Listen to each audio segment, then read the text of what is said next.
What's up? Welcome back to Kids Gardening with Liz. I'm here at the Arroyo High School Farm Lab, and I'm so excited to talk about the rain today.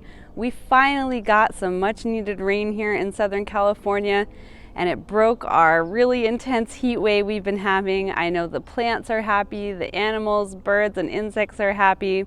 So today I want to talk to you a little bit about soil, rain, and climate change and how they're all connected.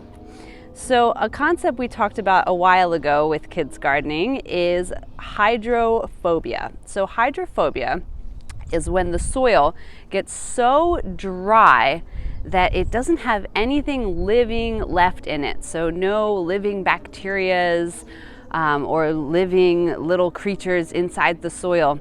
And when that happens, the soil actually expels water before it can absorb it. Kind of like if you're really dehydrated and then you try and chug a whole thing of water, it's gonna make you throw up. Your body can't absorb it right away.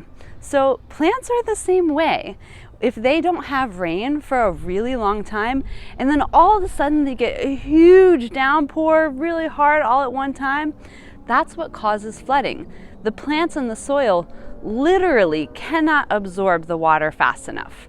So that is why in areas like our Mediterranean climate and other arid, dry areas where you only get rainfall 2 or 3 times a year, it's really important to have water harvesting or water catching systems in your garden or in your landscape design. That's going to prevent soil erosion and flooding, and healthier soil also helps pull more carbon out of the atmosphere.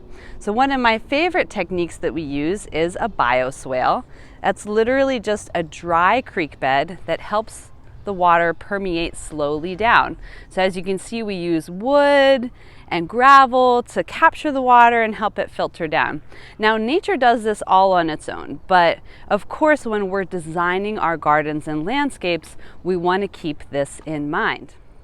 To learn more about how to design your garden to capture and hold as much carbon and water as possible, you should consider attending one of our volunteer workshops. We host them every Saturday. Please reach out to us through our website for more volunteering information. And if you're interested in virtual volunteer opportunities, we have those as well.